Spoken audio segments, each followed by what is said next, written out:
descubrir la epistemología. Bueno, acá voy a compartir la pantalla.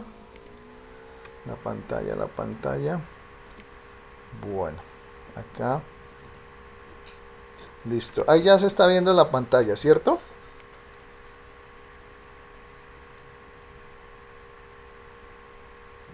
Ahí ya tenemos la pantalla, ¿cierto? Sí, señor. Bueno, listo. Entonces, la clase pasada veíamos la metafísica o la ontología, es decir, el estudio del ser. Y hoy vamos a ver acerca de otra de las corrientes filosóficas, que es la epistemología o gnoseología, que es, digamos, la ciencia de la ciencia, ¿sí? Y la epistemología y la gnoseología, como vemos acá en este dibujo, trata de definir qué es el conocimiento, cómo se produce el conocimiento. Y vemos acá, digamos, dos principios que trabaja, que unos son con las verdades y otros con las creencias. Más adelante entonces vamos a ver cada uno de ellos. Bueno, María Fernanda, ¿me puedes leer la definición de epistemología? Gracias. Sí, señor. Episteme, ciencia. La epistemología trata de los problemas planteados por la ciencia. Es un estudio crítico de los principios, de las hipótesis y de los resultados de las diversas ciencias, destinado a determinar su origen lógico, su valor y su contenido. Gnopsis, conocimiento. Listo, muchas gracias, María Fernanda. Entonces, la epistemología y la gnoseología entonces buscan definir esos principios, ¿sí?, que fundamentan la ciencia y el conocimiento, ¿sí? Pues en el dibujo que vemos a la derecha, pues podemos ver muchas imágenes, ¿sí?, que determinan, digamos, también todo lo que tenemos los seres humanos en nuestra cabeza, ¿no? Todo ese conocimiento y todo aquello que como seres humanos pues vamos construyendo, ¿sí?, a medida que vamos experimentando o que vamos teniendo nuestro tránsito por este mundo, ¿no? Y la epistemología busca también fundamentar los principios de la ciencia, es decir, epistemología también a veces se define como la ciencia de la ciencia, ¿sí? Así como la ciencia busca una verdad, entonces la epistemología también busca esa verdad que está detrás también de la ciencia. Bueno, aquí tenemos pues una frase que dice: la epistemología estudia los problemas relacionados con el conocimiento propiamente científico, la gnoseología estudia el conocimiento en general, ¿sí? Entonces aquí vemos pues estas dos corrientes que se relacionan pero que estudian partes distintas. La epistemología entonces se basa únicamente en el conocimiento meramente científico. La gnoseología estudia el conocimiento en general, ¿sí? Ahorita pues vamos a mirar un poquito más, por ejemplo, qué es el conocimiento científico y qué es el conocimiento general. Estas dos corrientes filosóficas se fundamentan en estas preguntas: ¿qué es el conocimiento? La información versus el conocimiento, ¿sí? ¿Es posible conocer? ¿Qué se conoce? ¿Cómo conocemos? Y si realmente podemos conocer la verdad. Estas son las preguntas entonces que fundamentan la epistemología y la gnoseología. Bueno, y precisamente en esto de la epistemología y la gnoseología tenemos dos principios, ¿sí? El conocimiento versus la información. Eh, por ejemplo, bueno, vamos a leer primero acá, pues Jimena, ¿me puedes leer acá lo de qué es información y qué es conocimiento? Gracias. Conocimiento versus información.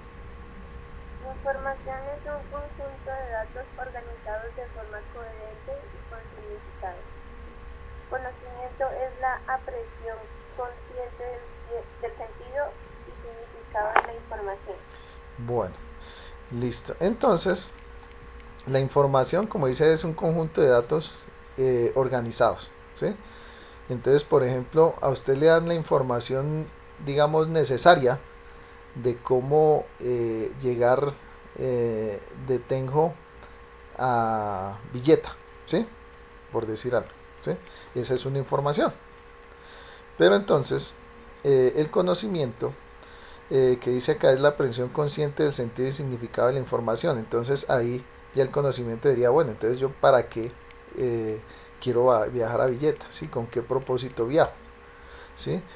¿Cuál es el bus, digamos, que más rápido me lleva? ¿Sí? ¿Cuál es la ruta que es más fácil llegar? ¿Sí? Entonces, digamos, la información se puede convertir también en conocimiento. ¿Sí? Es decir, cuando ese conjunto de datos, ¿sí? ya se les da un sentido y un significado, entonces algo que es una simple información, bueno, me dicen allí cómo llegar, ¿sí? se convierte en conocimiento cuando yo analizo, ¿sí? cuando yo concluyo, ¿sí?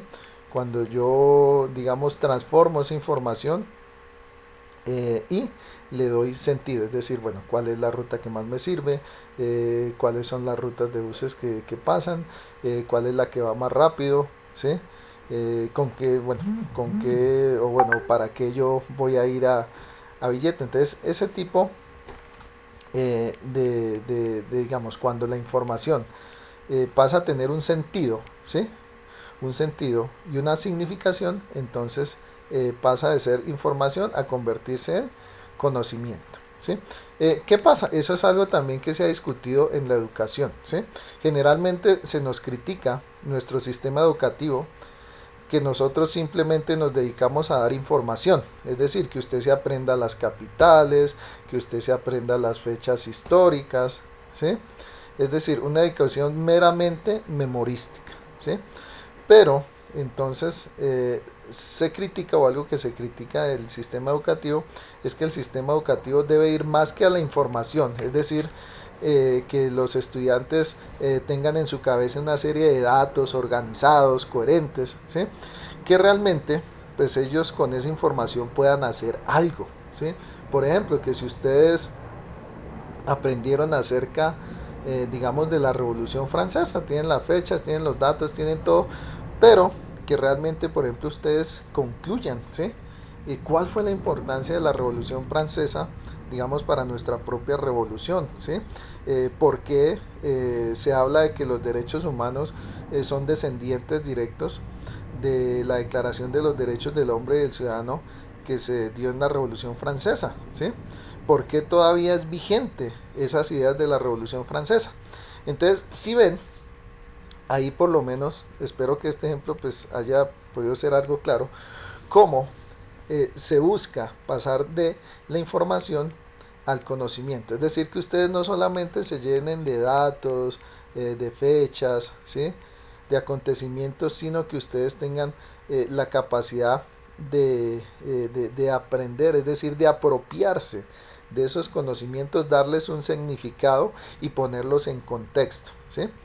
Ese entonces es otro de los principios que busca la epistemología, es decir, que la ciencia y la información se conviertan en un conocimiento que sea práctico, en un conocimiento que sea válido y un conocimiento que realmente pues tenga una significación y un sentido. No sé si hasta ahí me he hecho entender.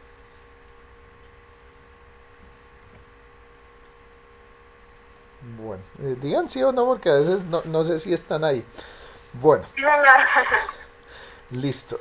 Y acá miramos algo importante, al señor Platón, ¿sí? Entonces que Sócrates se fue a comprar una camioneta con Platón. Bueno, ese es un mal chiste, ¿no? Y aquí entonces miramos cómo uno de los primeros filósofos que se dio a la tarea de estudiar el conocimiento, ¿sí? Es decir, de dar como los principios de la epistemología, es decir, de esos principios que rigen cada una de las ciencias, pues fue Platón, ¿sí? Los libros más reconocidos de Platón, o los libros más significativos de Platón, pues precisamente son sus diálogos, ¿sí? Él escribió varios libros que se conocieron como los diálogos de Platón, el diálogo 1, el diálogo 2, el diálogo 3, y bueno, en estos primeros diálogos, entonces vemos cómo él trató digamos, de desarrollar, ¿sí? Un análisis sistemático del conocimiento de diferentes ciencias. Por ejemplo, escribió el Gorgias, que trataba de definir sobre la retórica. O sea, la retórica es el arte de convencer con argumentos, ¿sí? El Cratilio, que es sobre el lenguaje, ¿sí? Entonces él trató también de buscar esos principios que rigen el lenguaje. El Hipias Mayor, que hablaba también sobre la belleza. Acuérdense que pues en esta época también, digamos, la ética y la estética iban de la mano, es decir, lo bello, lo que era considerado bello, también era considerado ético, también era considerado como esa parte del conocimiento. También escribió otro libro que se conoció como el Hipias Menor, que hablaba sobre la mentira, y el Eutidemo, que hablaba sobre la sabiduría como condición de la felicidad, ¿sí? Entonces para ellos, digamos, la parte del conocimiento y también la parte de los sentimientos iban también de la mano, es decir, lo bello, la felicidad, todo hacía parte también de lo que el hombre podía conocer. También escribió sobre el Menón, sobre si la virtud es enseñable, es decir, estos también hacen parte de los principios éticos, es decir, si esos fundamentos que rigen nuestro comportamiento, ¿sí? Nuestra manera de ser, nuestros principios, digamos, que rigen nuestra vida, ¿sí? Realmente pues se pueden enseñar. Entonces eso también, digamos, fue algo que abrió polémica. Por ejemplo, ahorita pues nosotros vemos la clase de ética, ¿cierto? Y eso nos habla sobre los principios éticos, ¿sí? Sobre la moral, y podemos decir que en cierta forma pues sí, sí se puede enseñar, digamos, la virtud, ciertos principios, aunque si usted esos principios no los vive, pues obviamente por mucho que se le enseñen, pues no van a poder ser apropiados por usted. Por ejemplo, si usted es un mentiroso, ¿sí? Si usted es un mentiroso de primeras, por más de que usted se le enseñe el valor de la verdad, pues usted no va a asimilar ese conocimiento porque no hace parte de usted, ¿sí? O sea, como que eso no va. Entonces, ahí vemos cómo Platón, pues, plantea pues buscar como estos fundamentos que rigen estos principios del conocimiento. También él habló sobre el Menexeno, perdón, que habla sobre la oración fúnebre o contra la retórica, ¿sí? Entonces la retórica, pues como les decía, pues es el arte de argumentar o el arte de convencer con fundamentos, ¿sí? Y él habla precisamente de qué rige esos principios. Acordémonos que estaba en esa época los llamados sofistas, ¿sí? Que los sofistas no creían que había verdades universales, ¿sí? No creían que había principios únicos, sino que ellos decían que todo era relativo, es decir, que la verdad dependía, digamos, de cada singularidad, ¿sí? O de cada individualidad o de cada subjetividad de cada uno.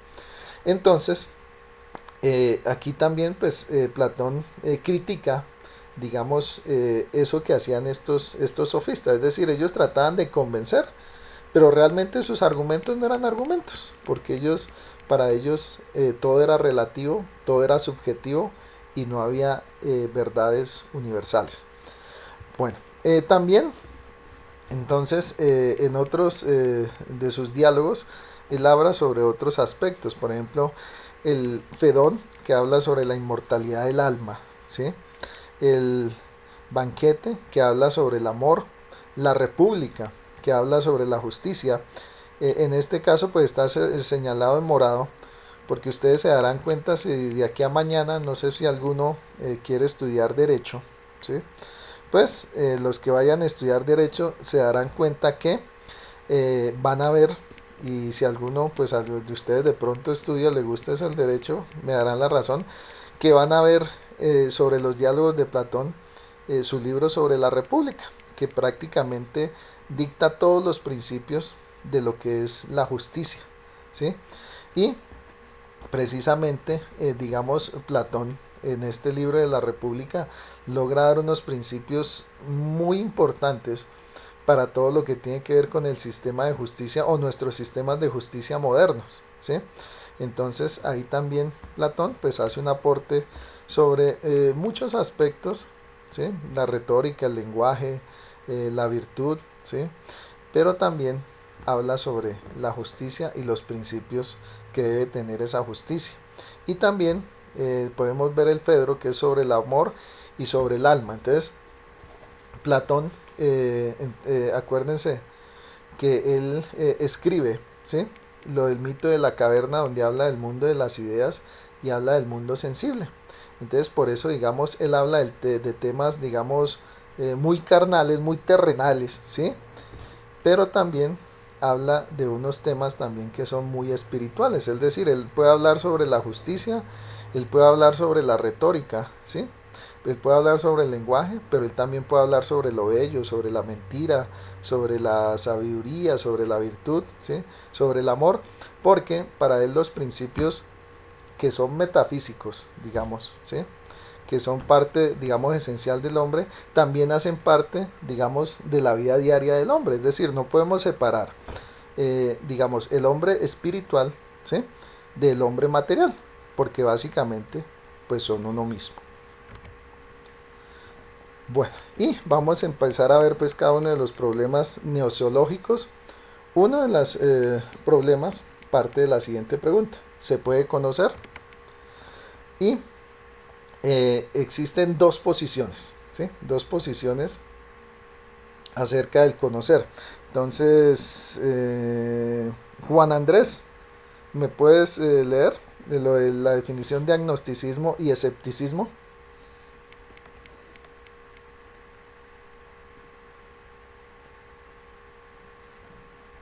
Juan Andrés está por ahí.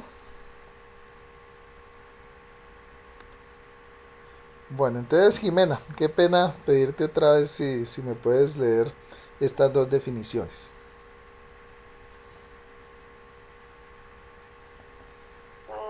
Posiciones que niegan la posibilidad de conocer. Agnosticismo, postura radial que afirma que es imposible conocer. Gloria de Lentini. Lintini, exacto. Eso. Nada existe y si algo existe no es cognoscible por el hombre, cae en contradicción lógica. Escepticismo, postura moderada que afirma no saber si es posible o no conocer.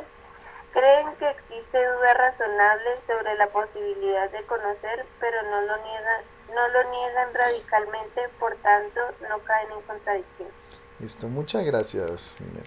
Bueno, entonces aquí vemos dos posiciones. El agnosticismo, ahorita es muy, digamos, conocida esta palabra, porque hay, porque digamos en el campo de la fe, ¿sí? O en el campo de la creencia, pues hay muchas personas que se consideran agnósticas, ¿sí?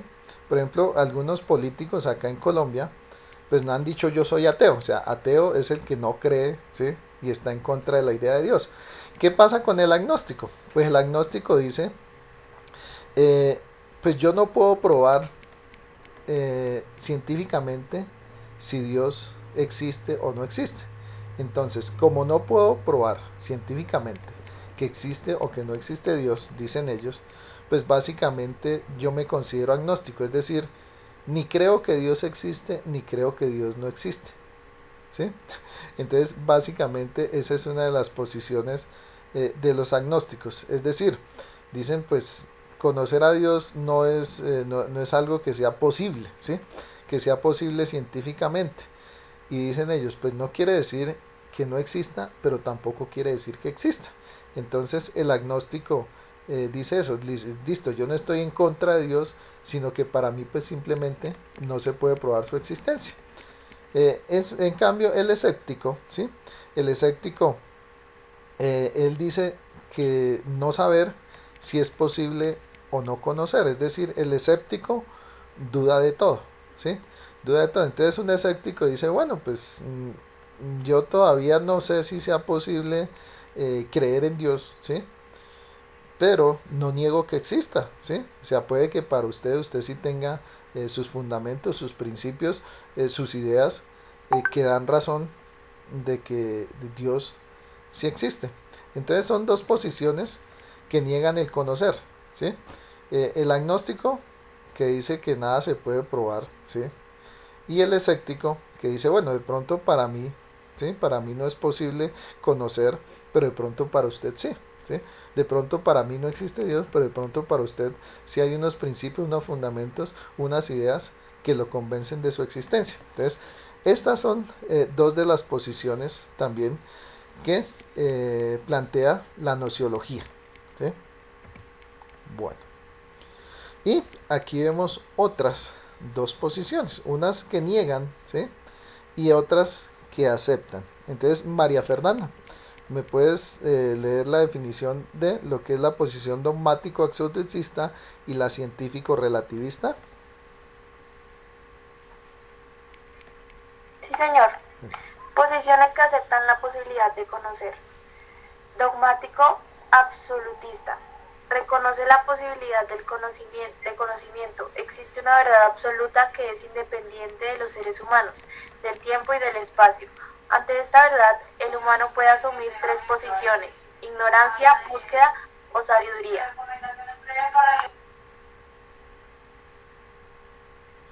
Científico relativista. Reconoce la posibilidad de conocimiento, pero rechaza que el conocimiento sea absoluto. El conocimiento es producto de la experiencia y esta es relativa. No hay verdades absolutas. Listo, muy bien. Entonces, aquí vemos entonces dos posiciones que plantea la nociología. Entonces, el dogmático absolutista entonces dice que hay una verdad absoluta, ¿sí? Que es independiente de los seres humanos, ¿sí? Que trasciende el tiempo y el espacio. Por ejemplo, la mayoría de físicos y de matemáticos, ¿sí? Toman precisamente esta posición dogmático absolutista, ¿sí? Entonces, por ejemplo, bueno, no sé si hayan escuchado hablar de Stephen Hawking. Stephen Hawking fue un astrofísico y un físico teórico inglés, que él creo que de pronto lo conocerán porque él tenía una enfermedad que era la esclerosis lateral múltiple, que lo dejó él en silla de ruedas y prácticamente pues sin poderse mover. Él se comunicaba por medio de una computadora, ¿sí? Resulta que él tomaba precisamente esta posición, ¿sí? Él desarrolló muchas teorías acerca del universo, ¿sí? Acerca del funcionamiento del cosmos, y él tenía esa posición, es decir, el conocimiento es absoluto, el conocimiento está ahí, ¿sí? Y aunque los seres humanos todavía no podamos, digamos, haber hallado esa verdad, haber hallado ese conocimiento, eso no quiere decir de que ese conocimiento no esté. Y dice, pues él ese conocimiento, y sobre todo basado en la física y la matemática, ¿sí? Trasciende o es independiente de lo que somos los seres humanos, porque él precisamente dentro de su astrofísico él decía, dentro de los miles de millones de años que tiene el mundo, ¿sí? El ser humano simplemente es un momento, ¿sí? Un segundo dentro de ese reloj que muestra lo que ha sido el origen del universo y lo que ha sido el origen de la humanidad, ¿sí? Entonces él decía, nosotros solamente llevamos un momento, ¿sí? El tiempo y el espacio son infinitos y el hombre solamente podrá conocer una parte, ¿sí? De ese tiempo y de ese espacio. Entonces él también planteaba eso, o sea, el hombre puede seguir en su ignorancia o puede tratar de buscar ese conocimiento. Y él decía, pues una de mis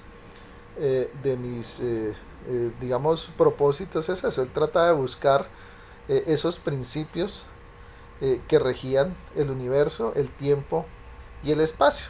Y él hablaba precisamente que esos principios eran eternos, mientras que el hombre simplemente era un momento, un segundo dentro de ese gran reloj, o dentro de ese bueno, sí, digamos dentro de ese gran reloj que se llamaba tiempo. Es decir, pues ellos, según los científicos, pues el hombre lleva menos de 1 millón de años en la Tierra, ¿sí? Pero la Tierra tiene más de de 10 mil millones de años. Entonces ellos dicen, pues el ser humano simplemente es un momento. Y por otro lado están los científicos relativistas, que dicen que existe la posibilidad del conocimiento, pero que el conocimiento nunca es absoluto. Por ejemplo, hay otra posición dentro de los matemáticos que dicen, bueno, yo puedo refutar lo que otro matemático, lo que otro científico decía. Eh, eh, eh, por ejemplo, Albert Einstein, ¿sí? Que ustedes imposible no hayan escuchado, que es uno de los físicos teóricos más famosos. Albert Einstein, entonces, él decía o él definía, por ejemplo, que todo es relativo, ¿sí? Y que el tiempo y el espacio también son relativos. Y eso se ha comprobado, por ejemplo, también, por ejemplo, la velocidad de la luz, ¿sí? Que está en más o menos 300.000 kilómetros por segundo. Actualmente, y que por ejemplo se decía que nada era más rápido que la luz, ¿sí? Actualmente los científicos han logrado determinar de que sí puede haber objetos, ¿sí? Puede haber cosas en el universo que se movilicen mucho más rápido de la velocidad de la luz. Es decir, que eso de que nada es más rápido que la luz, pues es refutable, ¿sí? Entonces los científicos relativistas son esos que dicen, bueno, el conocimiento está, hay una verdad que es aceptada, pero no quiere decir que más adelante esa verdad no se pueda refutar, ¿sí? Bueno, el segundo problema nociológico es precisamente estas tres preguntas: ¿qué se conoce? ¿Cuál es el objetivo del conocimiento? Y el problema de los universales. Bueno, Claudia, ¿me puedes leer esta pequeña frase?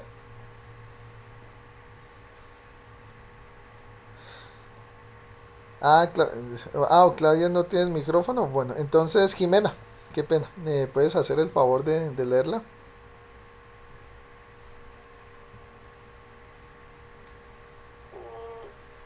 De acuerdo con Platón, el verdadero objeto de conocimiento lo constituyen las ideas de las cuales poseemos ciencia verdadera, epísteme, mientras que del mundo físico solo poseemos opinión doxa.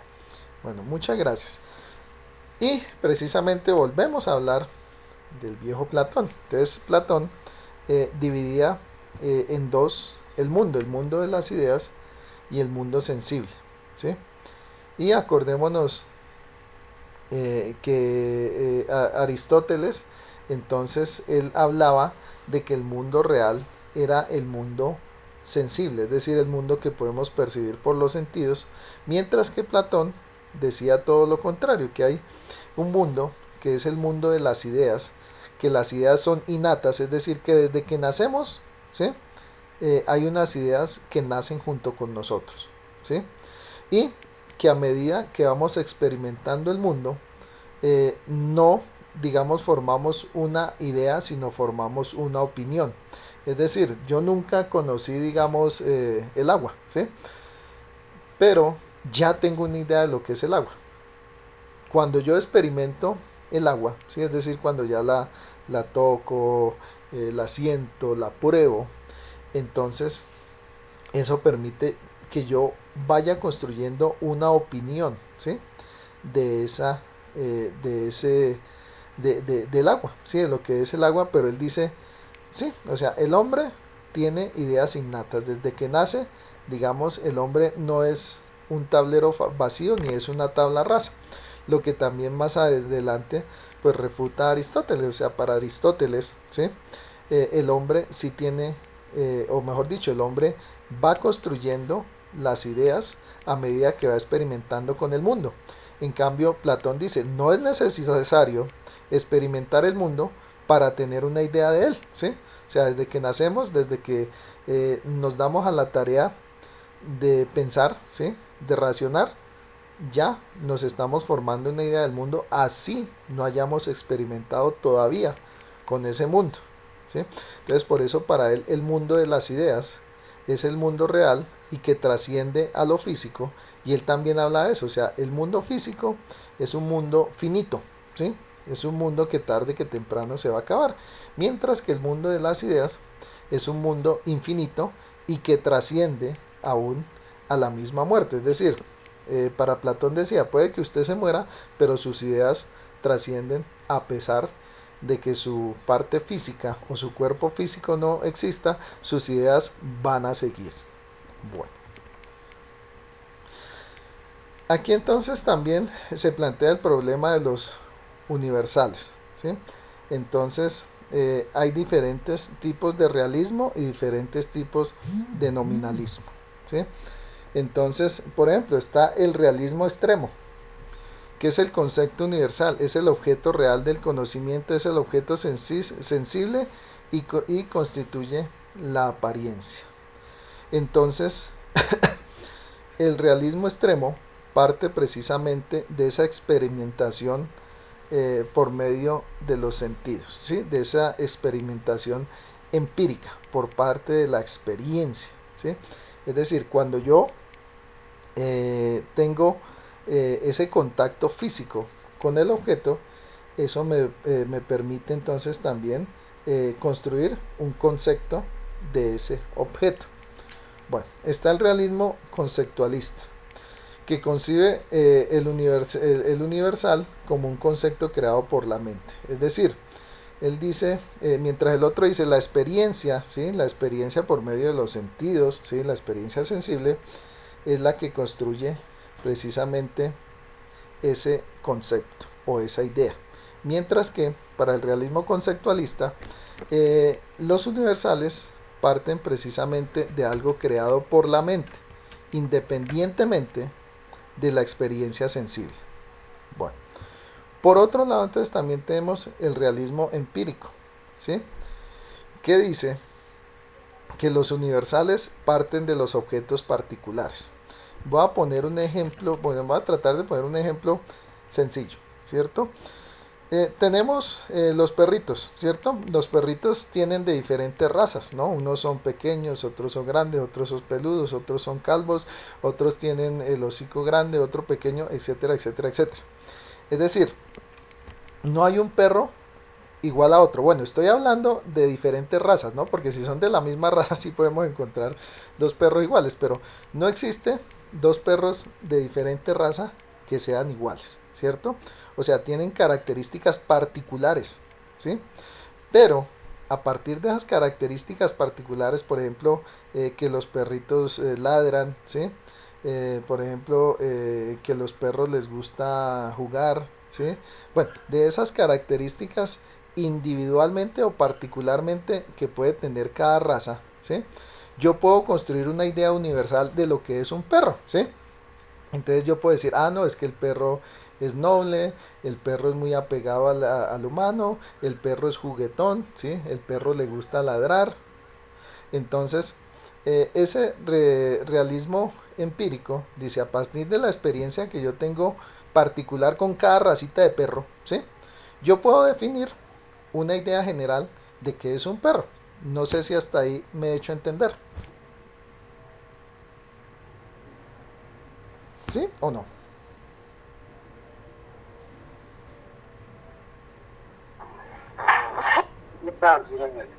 Bueno, ya, como por eso les digo que me avisen, ya veo que se me está pasando la hora, ¿sí? Entonces, pues vamos